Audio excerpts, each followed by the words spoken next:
Inilah 9 mitos Jawa yang masih dipercaya.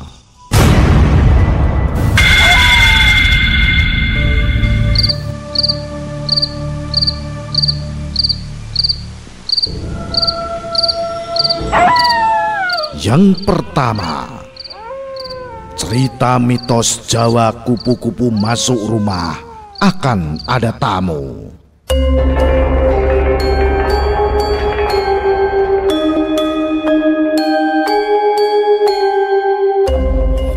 Kupu-kupu merupakan salah satu hewan yang mudah sekali ditemukan di sekitar.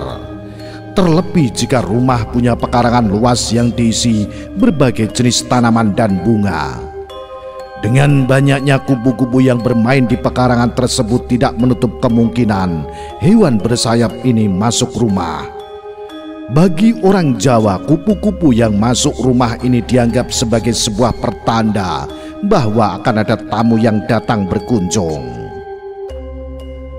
Maksud dan mitos ini adalah agar kamu bersiap menyambut tamu yang datang dengan baik dan ramah. Yang kedua, burung gagak di atas rumah bawa kabar buruk.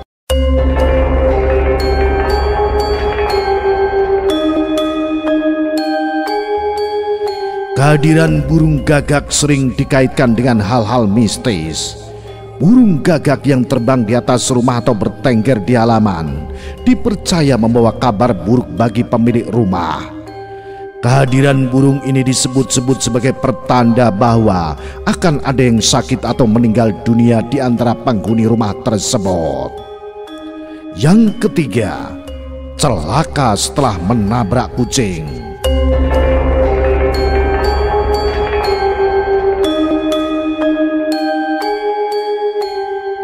Menurut cerita mitos Jawa, seseorang yang menabrak kucing ketika berkendara dipercaya akan celaka.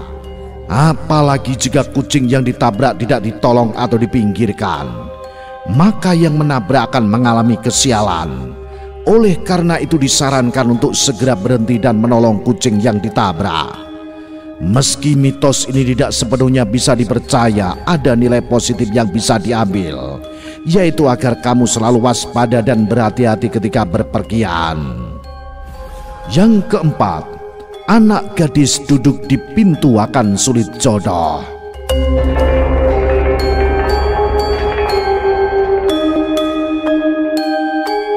Mitos Jawa satu ini cukup ditakuti oleh gadis Jawa zaman dahulu. Karena konon katanya bisa sulit jodoh jika duduk di depan atau tengah-tengah pintu. Jika diperhatikan, mitos ini mengajarkan tentang sopan santun. Jika ada seseorang yang duduk di depan atau tengah-tengah pintu, orang lain yang hendak keluar masuk ruangan jadi terhalangi. Yang kelima, siulan di malam hari bisa memanggil setan.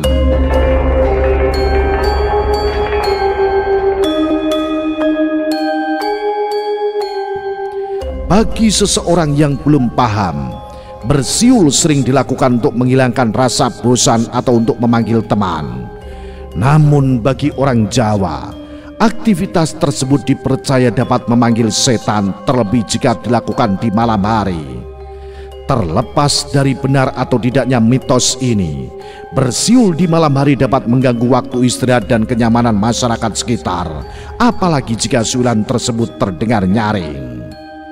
Yang kelima, pamali makan pakai tutup panci.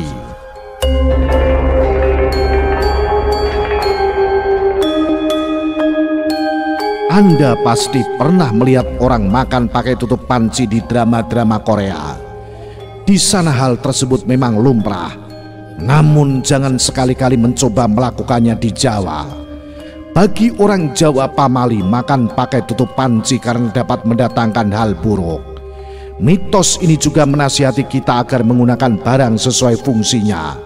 Jika ingin makan, gunakan peralatan makan secara tepat. Yang ketujuh, potong kuku di malam hari bisa mengalami hari buruk.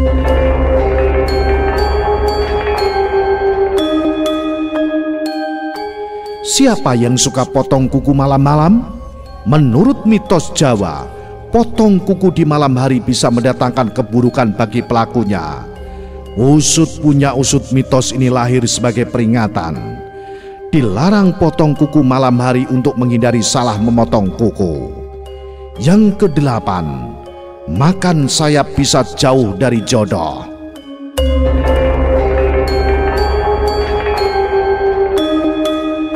Menurut cerita mitos Jawa yang masih dipercaya hingga saat ini, wanita remaja yang makan sayap ayam bisa jauh dari jodoh. Realitanya, remaja dilarang makan sayap ayam karena banyak mengandung lemak. Jika dikonsumsi secara berlebihan, lemak pada sayap ayam ini bisa memicu jerawat. Hal inilah yang membuat remaja jauh dari jodoh karena kulitnya berjerawat dan kurang bersih. Yang kesembilan, cerita mitos Jawa seputar tali pocong dan kain kafan untuk pelaris dan hal jahat lainnya.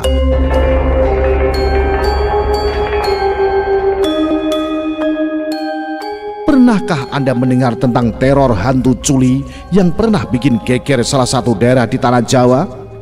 Konon katanya, arwah ini gentayangan karena salah satu tali pocongnya lupa dilepas saat dimakamkan. Meski kebenaran cerita ini tidak dapat dibuktikan secara pasti, namun mitos mengenai hantu tali pocong ini memang sudah ada sejak dulu. Selain mitos tentang tali pocong, ada juga mitos tentang kain kafan. Menurut mitos daerah Jawa Tengah, kain kafan yang diambil dari seseorang yang meninggal di Selasa Kliwon dipercaya memiliki kekuatan anggoro kasih, yaitu kekuatan yang digunakan untuk kepentingan duniawi seperti pelaris, pesugihan atau pemikat hati.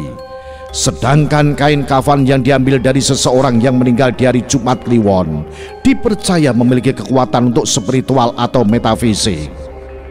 Berbeda dengan mitos yang berasal dari daerah Jawa Timur, kain kafan yang dipercaya memiliki kekuatan ini diambil dari jenazah orang yang meninggal di hari Selasa Legi dan Jumat Legi.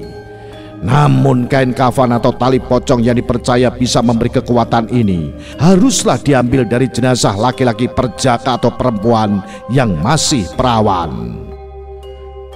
Demikianlah mitos-mitos Jawa yang masih kuat beredar di masyarakat dan dipercaya kebenarannya hingga saat ini. Anda bersama tim Jimat. Au.